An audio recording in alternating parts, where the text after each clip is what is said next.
Okay, so I might be being a little bit too dramatic here when it comes to the title of this video, but this is something that I feel strongly about. And these aren't scams per se, but I think they are common practices within the KDP world that are real time wasters. And if you're not someone that can spend all day sitting on a computer, then I just don't think you can afford to waste your time with certain pursuits on Amazon. So I'm going to try and keep this video under 10 minutes here and just get started. So the first one for me is the BSR check.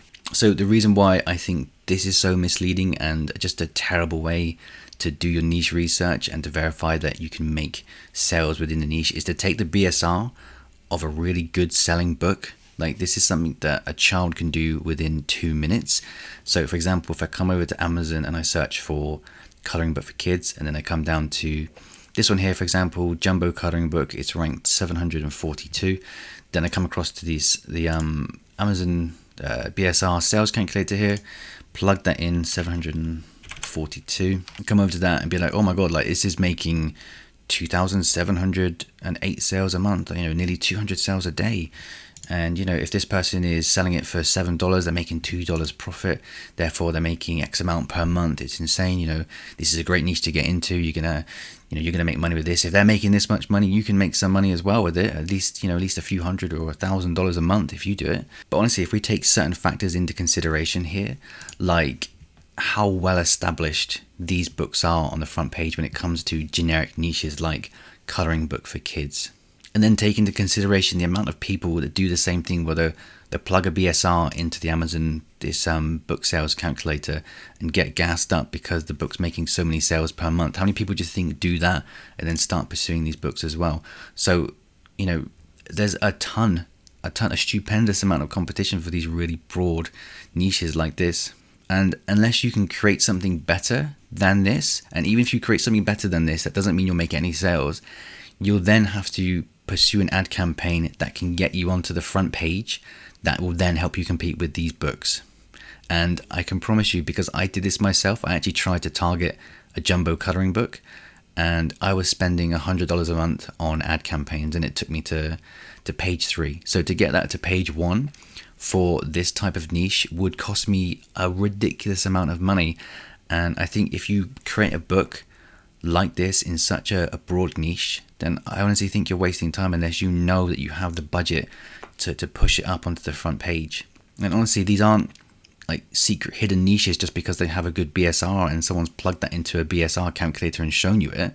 That doesn't make it a good niche for you to pursue. Like, you might not have any money to put into publishing, so if you don't have that money, then there's no point in you doing a jumbo coloring book because everyone's done it. So I do understand, obviously, that when we come to creating our books, we need to find niches that have traffic going to them. It's obvious that these books have traffic going to them. And like I say, a 5-year-old could find these niches. But I just think there are more important factors that go into it, like being able to differentiate your book or creating an amazing book and being able to run ad campaigns that fit within your budget that can get you ranked on the front page. So when you combine these factors and you think, is that actually within your reach as an average publisher? Do you really think you can compete or even make any sales against a book like this? The answer is probably no. And I do think, whilst I don't focus entirely on niche research with my publishing business, I think it's really important that you manage to find a book.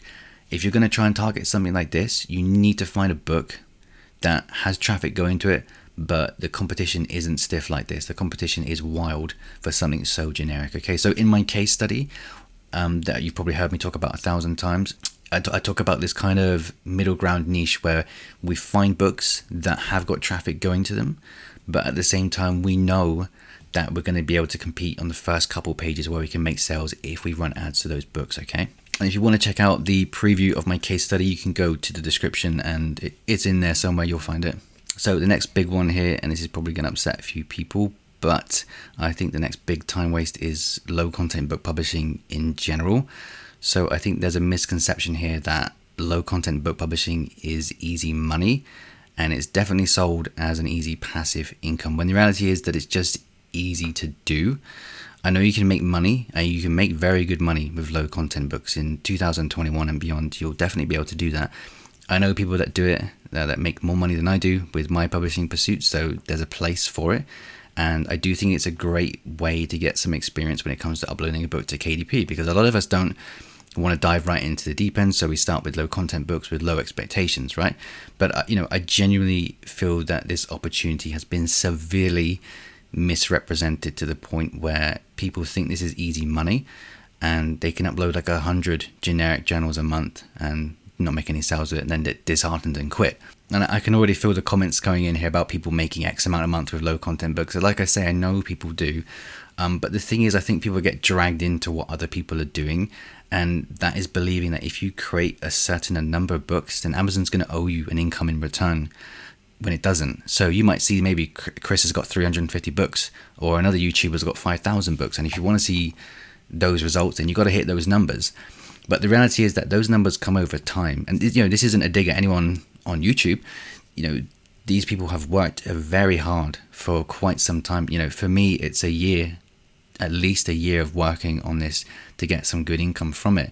Okay, so imagine if you try to create 300 to 400 books that I've created in the last year and a half, and you try to create that in 2 months. Do you really think you can replicate what I've been working on in a year over the course of 2 months? You can. And what happens when you try and create books that quickly?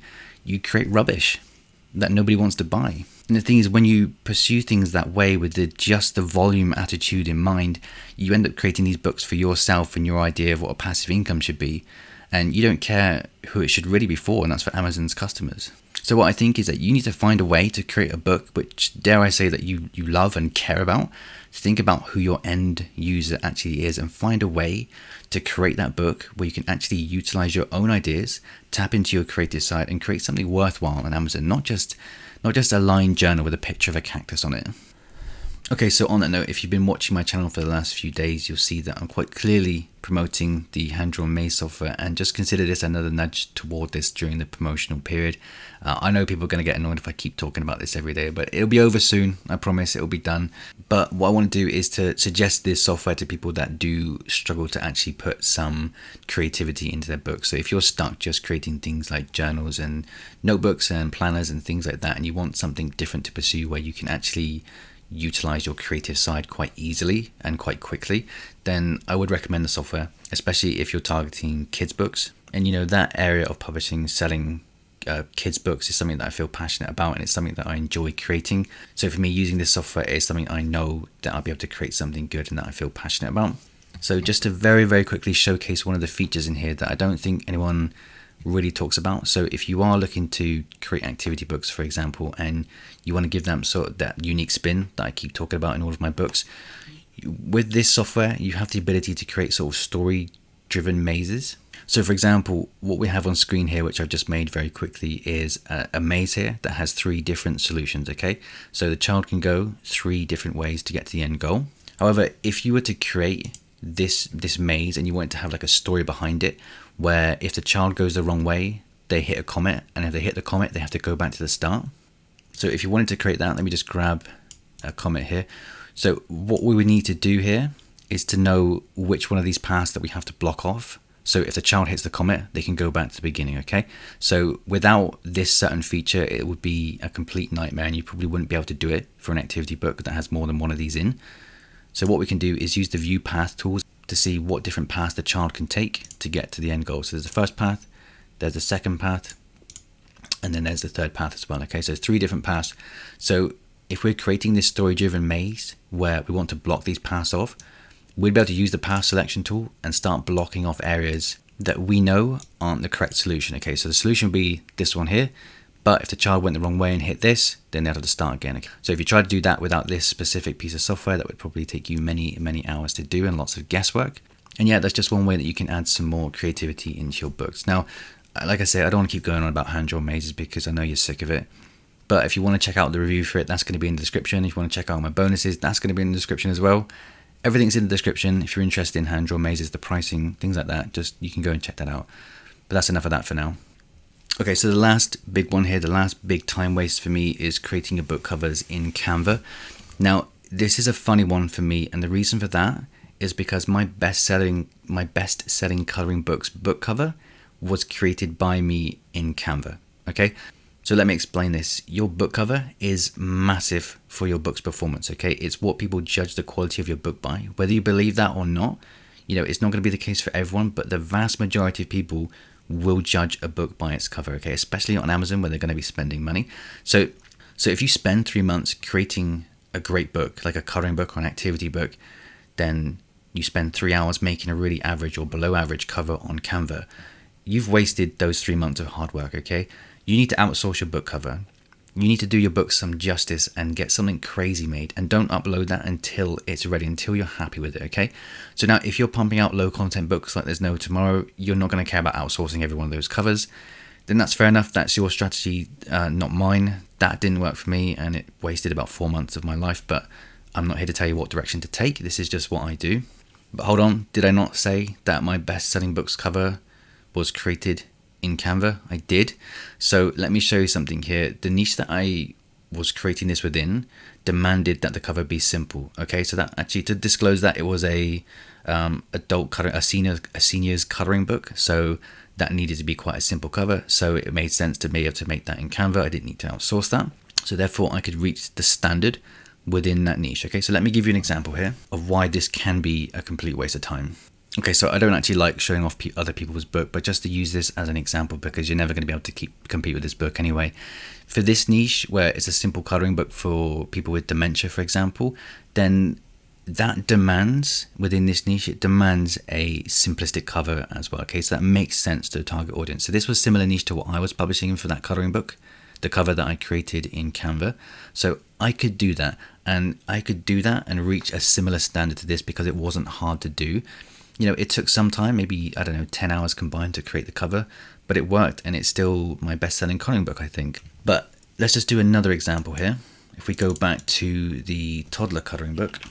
So something like this, again, don't like showing off people's books, but again, you've got no chance at all competing with this one. Something like this, you can't create that in Canva. I know that you probably think you can, but what you ultimately end up with is something that isn't of the same quality as this. So maybe you can. Maybe there are some people out there that can create this, but there are certain elements within this design, and again, this is demanded within the niche for the book covers to look like this. I would say that these are all probably hand-drawn. Okay, I don't think you'll be able to get this type of font within Canva either.